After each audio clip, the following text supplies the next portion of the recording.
Okay, about the ozonate some stuff. So sometimes I do it in the sink, but this time I'm doing it in a stainless steel pot. Now it's got to be stainless steel, glass, or porcelain,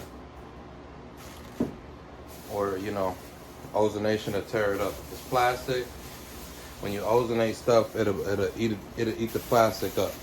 That's why all your tubing got to be made out of silicone. But anyways, we ozonating these vegetables and a few fruits, because we don't want no pesticides on here, no herbicides, and no fungicides. I don't want no sides with my vegetables and fruits. Okay, and we also want to take off all these stickers before we ozonate it. Oh, so look at this right here. See all this, like this waxy looking, it's like whitish color around here. Well, that's a wax. They put that on so it'll preserve the life of whatever they trying to ship to you. Yep, I do the ginger too. Anything that's raw, we do it. So anyways, they put the wax on it, to preserve the life. But who want to eat wax? Because underneath the wax is all the pesticides, herbicides, and fungicides. So if you don't remove that wax before you eat that, you got the possibility of getting something inside your system. Now, I know you might say, I'm not going to eat the skin. But how you going to get into it? You're going to cut it like everybody else. As soon as you cut it, you cutting the pesticides, herbicides, and fungicides on into your vegetables, into your fruit, whatever it might be. So I want to ozonate as much as possible. I really didn't want to get this one because it's kind of cut already, but that's okay. Because I didn't want to get it because they cut it already and then they spread whatever the hell is in here. This was an easy crack one. So it's not in there yet, but anyways. So what I'm going to do is I'm going to fill this on up. I'm going to put my ozonator into it. And what I'm going to do is I'm going to take it in the bathroom because you're not supposed to breathe ozonated air. Because it's not good for your diaphragm or your lungs. Even though Tesla, he did it. He breathed it all the time. So, because he did a lot of stuff with ozonation. So I just want to show you something real quick before we go ahead in there. Is cashews. They raw, right? I still ozonate them. Ozonate your cashews before before you eat them, especially when they raw. So I'm just gonna put these in here, not like that, but I'm gonna put them in there, and then when I'm gonna put the water on, and I'm gonna have these on top. So it's gonna be like this.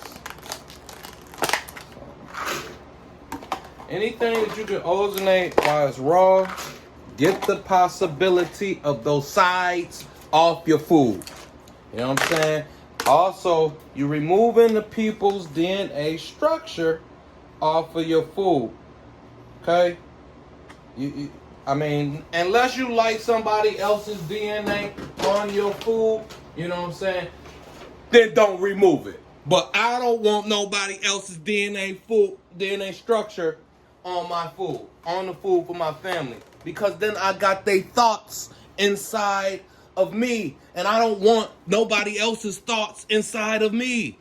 So, that being said, I'm going to move this on to the bathroom where I can close the door, turn the vent on, and then ozonate this in peace. And I'll show you that in 1 minute. Okay, I got my water filling up. And all I did was put the stone at the lowest point of the pot. I got the water filling up. I'm gonna just put the the nuts on top, but I wanted you to see that how that's gonna look right there. We're just gonna put the nuts right on top. And usually all the fruit and vegetables, they float. So the nuts will be able to sit on top. See how it's floating up?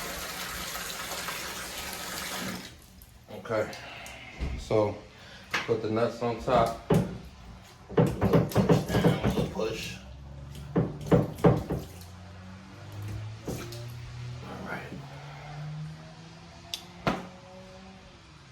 Then I come in here and I do a little stir, whatever.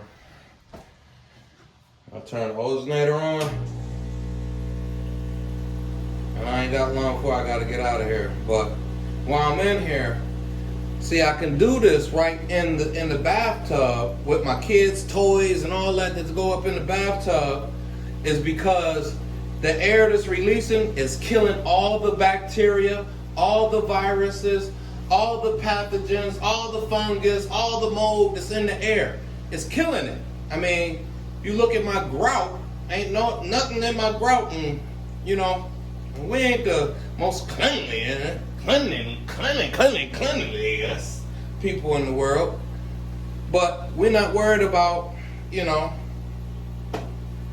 nothing harming nobody with this going on inside of here. And anything that's inside that water is going to die.